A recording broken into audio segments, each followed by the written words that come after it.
Greetings, I'm your host, Dr. Wolfula, back at the cinema with a review of the long-awaited new entry in the 28 Measure of Time saga, 28 Years Later. Directed by Danny Boyle and written by Alex Garland, where we revisit a United Kingdom ravaged by the rage virus, which turns its infected insane and violent. Basically zombies that run, but not exactly zombies. They aren't undead, but they're basically zombies. There was a long gap between entries in this difficult-to-name franchise, but they kinda got a jump on the new film. 28 Days Later, starring Cillian Murphy, came out 23 years ago. So if you think about it, we got this new movie 5 years early. Though we probably wouldn't have had to wait too long if they hadn't skipped 28 months later. Going from, like, about half a year to 28 years is a pretty big jump, and missing that entry does come with missing a pretty essential narrative stepping stone, where we see the collapse of society and infection become the status quo for survivors, and see them establishing the types of communities seen in 28 years later. Don't look at what's in front of you. Oh well, horror sequel development hell means you're gonna miss out on some cool stories, but the story we get in 28 Years Later is pretty cool to make up for lost time, but admittedly, it seems like it's mainly setting up cooler stories to come. But is it worth checking out 28 Years Later now, or just waiting 28 months later for its sequels to get the full story? I'll break it down in my review of 28 Years Later. But first I have a message from my sponsor, me! Pledge to my Patreon a day to support the channel, help it continue to grow, and you'll also get access to weekly movie nights every Sunday and archive commentaries if you miss the movie nights live. Just $5 a month to get a movie night every week. Here are the movies I'll be streaming next Sunday. Pledge to patreon.com/Dr. Wolfula if you're interested in my bonus streams, and I thank you in advance.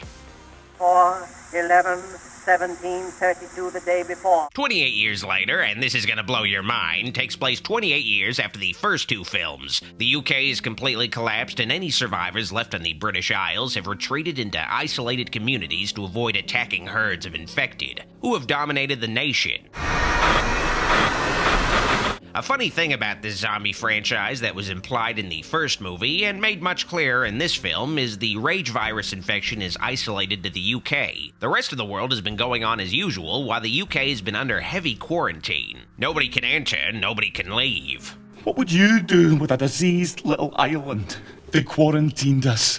The end of 28 Weeks Later implied that the infection had reached as far as Paris, though 28 Years Later seems to imply that the spread beyond the UK was curbed somehow, which is pretty crazy because in this franchise, if you become infected, you turn into a zombie in a matter of seconds. Jenny's infected! No! That's a very fucking difficult infection to contain, and you might ask why countries don't just nuke the UK if they've left the survivors to die anyway. And I think the rest of Europe just secretly wants to see the English suffer.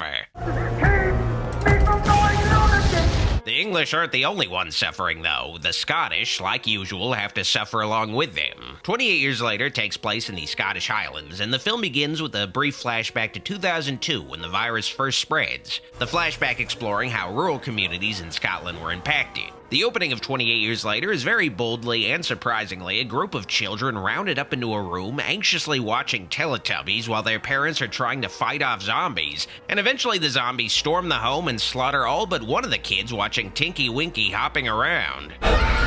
It's honestly wild this movie was able to use Teletubbies. Whoever owns the rights either don't care or are given a ton of money to not care. But using Teletubbies really adds to the realism of the movie beginning in a time in our real world when that show was still on top of the world for tots. It'd be like the infection beginning today and parents putting Bluey on to try to distract their kids. The opening of the film is very representative of the larger themes of 28 Years Later. Adults don't want kids to face difficult truths in life. What's going on? Jimmy, sit still. So the parents try to keep their kids shut away in a world of make-believe until it's too late, and the kids are unprepared for the scary world they're left with. Even when a father takes his young son out into the real scary world, the father still tries to mythologize the journey, which isn't anywhere near the proper preparation for the film's greater journey ahead.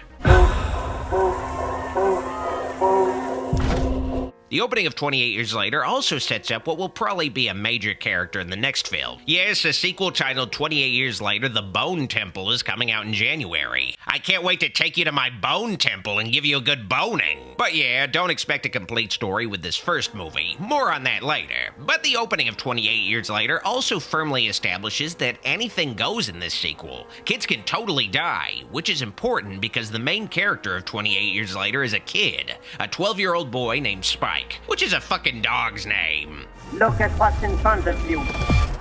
Now, 28 Weeks Later also had kid protagonists, but I thought they were a couple of punks. Spike, on the other hand, is a pretty well-characterized child born in the apocalypse. Spike and his family are residents on an isolated island community off the coast of Scotland, an island of farmers that have regressed into a strange paganistic culture that's not elaborated on too much, especially the creepy masks somewhere, but it's a commentary on how, when civilized society collapses, it gets divided up into smaller tribal communities that adopt practices and beliefs that give its members a sense of structure and purpose in a scary, chaotic world.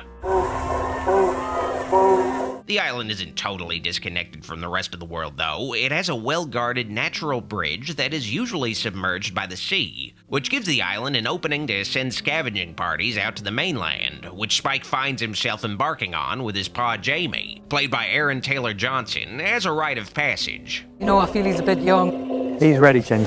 The timing of Spike's scavenging trip is questionable because this rite of passage usually doesn't happen until the age of 14 in this community, and Spike's mother, Isla, is suffering from a mysterious illness that's making her lose her mind. But like with Aaron Taylor Johnson and his real wife, he probably just wants to spend as much time as he can away from her. Jamie is basically checked out as a husband now that Isla is dying. He's willing to go out on some dangerous adventure with his tween son Spike just to try to distract them from his wife dying and simultaneously look like heroes to their community. But Spike feels that his father Jamie has basically abandoned the family, and Jamie does something scummy to confirm this to Spike, something that Dr. Seuss would do. Men go mad with watching him. 28 Years Later mostly takes place in the mainland, though, away from the safety of Spike's island home, as Spike hears tales of a legendary doctor named Kelson, played by Ray Fiennes, an eccentric recluse who's been surviving on the mainland for decades by himself, creating skull pyramids as a hobby, and Spike becomes convinced that Kelson is Spike's only hope of saving his ill mum. Try to think of something different. It's on the mainland, though, where Spike and Jamie also encounter the infected, and where the movie really shines. Now, as has been heavily promoted, 28 Years Later was shot mostly on an iPhone, specifically the iPhone 15 Pro, which is actually coincidentally the phone I have and that I shoot my live-action videos with. And if you've seen my other videos, you might be asking, why doesn't this movie also look like shit then? Well, they shot the movie using iPhones in tandem with super expensive lenses and software to make the footage they captured significantly better than a no-budget YouTube video. And the movie does look good as a result, but it could have looked better with a real movie camera. Why use an iPhone? Well, the original 28 Days Later was itself shot on a consumer-grade camera, and that movie doesn't look great, but it has a gritty, real look like Texas Chainsaw Massacre. For both 28 Days Later and 28 Years Later, a smaller, cheaper camera made it so the filmmakers could maneuver around remote areas faster and more freely without disturbing a sense of isolation in the locations. The use of iPhones for 28 Years Later also resulted in the filmmakers inventing a special rig of 20 phones designed to capture 180-degree footage of infected getting killed, allowing you to see the deaths happen from multiple angles extremely quickly. This is one of the reasons why I think 28 Years Later might be the best zombie video game movie adaptation without being an adaptation of a zombie video game. It does really feel like the movie is based on a video game though, which might not be a coincidence because the writer of these films, Alex Garland, was inspired to write them originally when he played the Resident Evil games. And this new movie feels like it takes the video game influences much further. You have the kill cam footage of the movie, which has become a huge staple in modern games, allowing you to see an enemy you killed die in a gruesome cinematic fashion, but 28 years later also invents new mutant variants of infected, which are a lot like different classes of zombies you'll find in video games, a concept zombie movies tend to avoid. And 28 years later, there are slower, crawling, fat zombies along with the typical fast zombies, but the movie also introduces alpha infected, who allude to the possible origins of the rage virus's relation to experimental steroid testing. Infected with what? Rage. Alpha infected are bigger, faster, and more violent, ripping heads off and leading packs of infected on hunts. Also, alphas are bigger in the sense that they hang dong. Their dicks are like the size of a police baton. And yeah, I should mention that nearly every zombie in this movie is naked. Zombies wouldn't really have much modesty after 28 years, so expect to see a lot of zombie tits, asses, dicks, and births in this movie, which might be good news if you're a freak.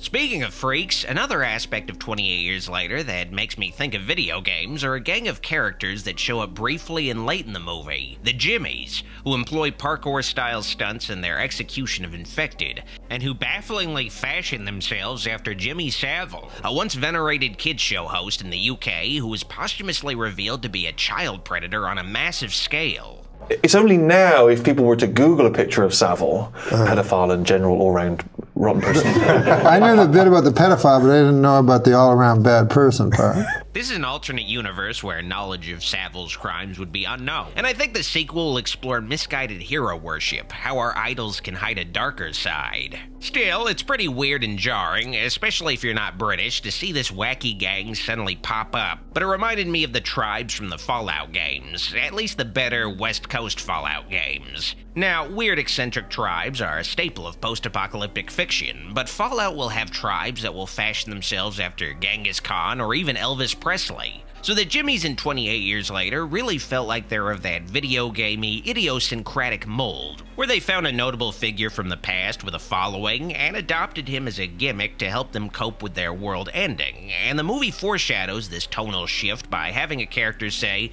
that the mainland survivors are weird. They exist around more danger, so they've become crazier as a result, and I'm looking forward to seeing how this craziness unfolds in future films. That's why our home is so precious. 28 years later had a pretty awesome trailer featuring the Rudyard Kipling poem Boots. Moving up and down again. But as Spike and Jamie cross the bridge to the mainland in the actual movie, the poem plays over the sequence, somewhat jarringly, like the trailer for the movie was being played in the middle of the movie, with random clips playing over it, including footage of zombies hunting, real war footage, and dramatizations of ancient combat. I think the sequence is a reflection on how Spike's society has regressed to fighting with bows and arrows like in the distant past, and the bridge sequence is a narrative bridge between the life of order Spike once knew and the land of violence he's about to enter, foreshadowing what we'll be experiencing. Bringing things back to video games, though, the bridge sequence also reminds me of a cool loading screen in a video game. Just this sort of stylish break in the narrative to keep you entertained until the next set piece, instead of just watching characters walk. There are many kinds of death, and some are better than others. And speaking of characters, Ray Fiennes as Kelson is a highlight of 28 years later. He's kind of set up as this scary, legendary figure. There were so many dead. But he ends up being a more eccentric gentleman who's kind of weirdly like a Diane Fossey for zombies, observing the infected from afar, and he avoids killing an alpha infected at one point, probably because the alphas make the larger herd of infected easier to predict and maneuver around. Kelson, as someone used to death, also celebrates it as a natural part of life with creepy skull pyramids. We all gotta have a hobby. Try to think of something different. Edvin Riding as Eric, a Swedish soldier who ends up stranded on the mainland, was also an unexpected highlight of the film, introducing some much-needed conflict and comic relief, being somebody who experienced modern comforts and who is suddenly trapped in the Stone Age with a kid who has no idea what an iPhone is.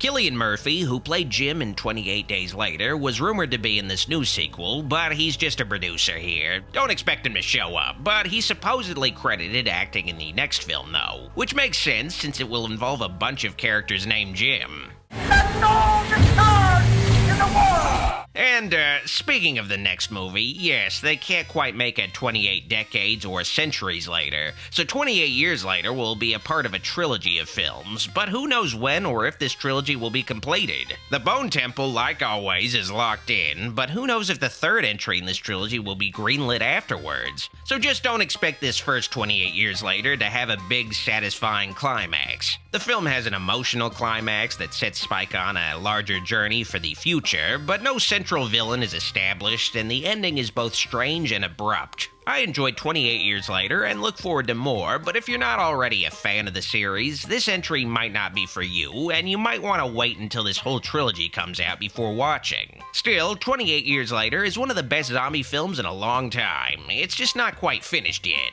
I give 28 years later a Teletubbies out of Jimmy Savile. There's no discharge in the war. Speaking of things not quite finished, I had a hectic month, and I've decided to make my Phantom of the Opera review the only major June-Iversal vid this year. But I'll have a couple smaller Universal monster-related vids to cap off this month. And June-Iversal will be back next year with a larger wave of vids. Thanks for your support and understanding during these difficult times. This video is made possible through the pledges of my Patreon supporters, and I'd like to give a very special thanks to the kind folks pledged to my shoutouts tier. All of their support on Patreon means a lot to me, and it helps my dark influence continue to grow. If you liked this video, like it, and if you loved it, click the subscribe and bell buttons for more videos. Be sure to also keep in touch by following me on social media at Dr. Wolfula. While I still have your attention, consider pledging to my Patreon to support the channel and get bonus content like private movie night streams with me and credits in my videos. Consider pledging at patreon.com/Dr. Wolfula. Also, check out official Dr. Wolfula merch on tpublic.com/user/Dr. Wolfula. Thanks for watching. Dr. Wolfula signing out.